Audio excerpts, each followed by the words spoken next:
आदाब नाजरीन, मिल्ली डाइजेस्ट के इस प्रोग्राम खास बातचीत में आप लोगों का स्वागत है। जैसा कि हम लोग जानते हैं कि कर्नाटका में हिजाब का इशू बहुत ज़्यादा तूल पकड़ चुका है। इसी के ऊपर गुफ्तगू करने के लिए ऑल इंडिया इमाम काउंसिल के कर्नाटक के स्टेट प्रेसिडेंट हैं अतीकुर रहमान साहब, हम उनसे गुफ्तगू करने के लिए उनसे उनका वक्त मांगा है। सबसे पहले आपसे जानना चाहेंगे कि ये जो पूरा इशू चल रहा है हिजाब का, उसके ऊपर आपका क्या कहना है? ये इशू लगभग 2 महीने से मुसलसल चल रहा है और जब पहली मर्तबा उडुपी के अंदर ये इशू हुआ था, उस वक्त ही अगर सबसे पहले ये सवाल उन लोगों पर दागा जाता जिन कॉलेजों के अंदर जो प्रिंसिपल और वहाँ के जो जिम्मेदार थे, किसके आर्डर की बुनियाद पर उनको हिजाब पहनकर क्लास में आने से रोका है, ये आर्डर किसने दिया है? हुकूमत ने दिया है या पुलिस महकमे ने दिया है या फिर कोर्ट का ऑर्डर था? ये पहले खिलाफ वर्जी है। पहले उनको सस्पेंड करना चाहिए, फिर उसके बाद उनके ऊपर कार्रवाई कानूनी होनी चाहिए। तो आप ये कहना चाहते हैं कि जो शुरू में जिन लोगों ने इस साजिश को हवा दी है उनको उनकी निशानदेही होनी चाहिए।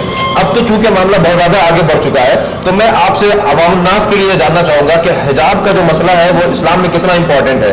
क्योंकि टीवी चैनल्स पे हम देखते हैं कि फेमिनिस्ट आकर के कहती हैं कि हिजाब का जो है उसकी कोई फर्जियत नहीं है, आप चाहे तो कर सकते हैं, चाहे तो नहीं कर सकते। तो इस्लाम का इस पर क्या मौक़िफ़ है? इस्लाम का मौक़िफ़ इसके अंदर साफ क्लियर कुरान के अंदर मौजूद है। पारे नंबर 21 के अंदर भी बाज़ाब्ता मौजूद है, सूरह अहज़ाब के अंदर भी, सूरह नूर के अंदर भी मौजूद है कि कुल या अय्युहन नबी, ऐ नबी आप अपनी बीवियों से और फिर अपनी बेटियों से और मुसलमान औरतों से कहें। युदनीन जलाबीबिहिन का जुमला आया है। युदनीन कहते हैं, जलाबीब कहते हैं जिल्बाब की जमा है, जिसे हिजाब कहा जाता है। सर के बाल से लेकर पैर के नाखून तक ढांप कर चलना है। युदनीन फिर उसके ऊपर एक ओढ़ना ओढ़ना है, जिल्बाब के ऊपर एक ओढ़ना, चेहरे पर बड़ी चादर जिसको बड़ी चादर लिखा है, तो वो डालकर कहना है। तो इसका मुकाम इस्लाम के शरीयती दायरे में फर्ज का मुकाम रखता है। हजरत एक और चीज़, इस्लामी तारीख में ये जो कमाल अतातुर्क है उससे पहले यानी 1300 साल की तारीख में कभी हिजाब के ऊपर कोई बहस नहीं हुई, बल्कि हमारे यहाँ जो बहस है, इब्न कसीर ने इस आयत की तफसीर में लिखा है, इब्न अब्बास से जो है ये बहस है कि कौन सी आंख खुली रहेगी, यानी दोनों आंख खुलने की बात नहीं, ये एक आंख खुलने की बात है। तो इसको आप किस तरह से देखते हैं कि हमारे यहाँ बहस इस पर होनी चाहिए थी कि कौन सी आंख खुलेगी हिजाब के ताल्लुक से, और बहस हो रही है कि ये फर्ज है या नहीं है? देखो, इस्लाम के अंदर इतना क्लियर लिखा है, बाज़ फुक़हा ने, अगर इस पर फ़िक़ही बहस हो सकती है कि भाई हिजाब तो पूरा ही है, आंख सिर्फ दोनों खुली रख सकते हैं। बाज़ अक्सर फुक़हा की राय ये है कि आंख खुली रख सकते हैं, हालांकि हदीस में उसके बारे में भी आया अल आइनानी तज़नियान, कि दोनों आंख भी जिना करती है। ये हदीस का एक वर्ड है, जुमला है, तो अल्लाह के नबी का फरमान है, तो आंख पर एक दबीज कपड़ा होना ज़रूरी लिखा है फुक़हा ने। एक और चीज़, ये जो फेमिनिस्ट हजरात हैं जो आकर के इस तरह के बहस छेड़ देते हैं कि हिजाब फ़र्ज है या नहीं है, या हिजाब जो है वो औरतों के ऊपर जुल्म है, तो आपको नहीं लगता कि हमारे उलमा की जिम्मेदारी थी कि अगर वो मीडिया चैनल पर ना जा सकते हैं तो अपना प्लेटफॉर्म बना करके या अपना वीडियो के थ्रू जो एक मैसेज दें कि नहीं, इस्लाम में इसका यह मौक़िफ़ है? भाई, अगर हिजाब को अगर जुल्म करार दे रहे हैं तो हिजाब में आज स्पोर्ट खेल रही हैं हमारी बच्चियाँ, हिजाब में फुटबॉल खेल रही है, क्रिकेट खेल रही है, हिजाब के अंदर वो अपनी बॉडी और अपने जिस्म की दिफा के लिए हर चीज़ कर रही है। आजकल तो हिजाब में एरोप्लेन चलाया जा रहा है।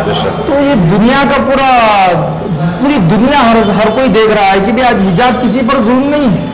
जो लोगों के जहनियत में जहर भरा हुआ है उनके लिए जुल्म हो सकता है, लेकिन जिन जहनों के अंदर जुल्म बनकर एक अपनी अजमत और इस्मत, अपना तहफ़्फ़ुज़ तसव्वुर करते हैं, वो हिजाब पहनता है, चाहे वो मुस्लिम हो या नॉन मुस्लिम। तो अगर एक आखिरी चीज़, सवाल तो और भी है, लेकिन एक इम्पॉर्टेंट सवाल मेरे हिसाब से ये है कि ये जो पूरा मामला चल रहा है उस पर आम जो आवाम है वो उलमा की तरफ देख रहे हैं, और बहुत कम तंजीमें हैं जिन्होंने खुल करके इसके ऊपर बात की है, जो हमारी मिली तंजीमें हैं, जो उलमा है। तो आप उनके बारे में क्या कहना चाहेंगे कि वो क्यों नहीं बात कर रहे हैं, उनको बात करनी चाहिए? देखो, वो लोग भी अपने अपने प्लेटफॉर्म पर थोड़ा बहुत काम किए हैं। यह अलग बात है कि मीडिया तक वो लोग नहीं पहुंचे या फिर मीडिया उन तक नहीं पहुंची है, यही कहा जा सकता है। काम तो हर जाविये से, हर प्लेटफॉर्म से हो रहा है। حالانکہ اس کام کے لیے میڈیا کو وہاں پہنچنا چاہیے اور میڈیا خود اس سلسلے میں ان سے بات کر کے اسلامی ایک نقطۂ نظر کو سامنے لاتے تو کورٹ کو بھی فیصلہ کرنے میں ایک آسانی ہوتی تھی. صحیح. اچھا حضرت ایک اور چیز، یہ آخری سوال ہے عموماً کہ اب چونکہ معاملہ کورٹ میں ہے اور کورٹ کا جو بھی فیصلہ آنا ہے وہ ایک الگ بحث ہے، آپ کو نہیں لگتا ہے کہ جس طریقے سے کسانوں نے اپنے فیصلے کو منوانے کے لیے روڈ پر جا کر کے اتر کے اپنے حق میں فیصلہ منوایا تھا، تو اگر خدا نخواستہ جیسا انٹرم ججمنٹ آیا اس میں آیا کہ جو ہے کچھ دنوں کے لیے عارضی طور پہ جو ہے حجاب بین رہے گا، تو اگر کورٹ کا فیصلہ ہمارے حق میں نہ آتا ہے تو پھر ہمارے لیے کیا راستہ ہوگا؟ ہندوستان کی تاریخ میں شاہبانو کیس سے آپ دیکھتے جائیے، شاہبانو کیس کا موڑ بھی ایسا ہی ہوا تھا. وہاں بھی الحمدللہ علماء اور امت نے اور قوم کی بیٹیوں نے وہاں بھی سڑکوں پر نکل کر احتجاج کر کے اس فیصلے کو مسلم پرسنل لا کے تحت ہی منوا لیا تھا. تو مسلم پرسنل لا کے تحت ہی کورٹ کو اس تاریخ سے آج تک مسلم پرسنل لا کے تحت ہی یہاں کی عدالت ہائی کورٹ ہو یا سپریم کورٹ ہو وہ فیصلہ دے رہی ہے. ہمیں امید ہے اس بات کی کہ بھی وہ فیصلہ مسلم پرسنل لا کے حق میں ہی دے گی.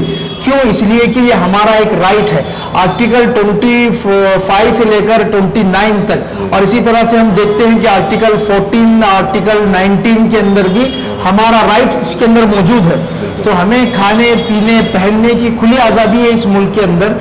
ہمارا دستور بالکل اس بات کی اجازت دیتا ہے. آخری سوال آپ سے یہ پوچھنا چاہیں گے کہ جو پورا پروٹیسٹ چل رہا ہے، جو پورا معاملہ ہو رہا ہے، بعض جگہ جو نقاب اتروایا جا رہا ہے، ہماری بعض بہنیں کہہ رہی ہیں کہ ہم بنا حجاب کے جو ہے تعلیم حاصل نہیں کریں گے، تو ان تمام جو لوگ ہیں جو اس پورے معاملے میں شامل ہیں ان کے لیے آپ کیا میسج دینا چاہیں گے؟ ہم یہی کہیں گے کہ بھی یہ صرف جو کورٹ کا آرڈر آیا ہے اس آرڈر کو صرف CDC تک ہی محدود رکھا گیا ہے. اس کے علاوہ جتنے بھی اسکولز کالجز ہیں ہائی اسکولز ہیں وہاں پر یہ آرڈر کورٹ کا لاگو نہیں ہوتا ہے، کیونکہ کورٹ بھی ایسی نہیں ہے کہ جو اس قانون کو نہ جائے دستور کو نہ جانتی ہو.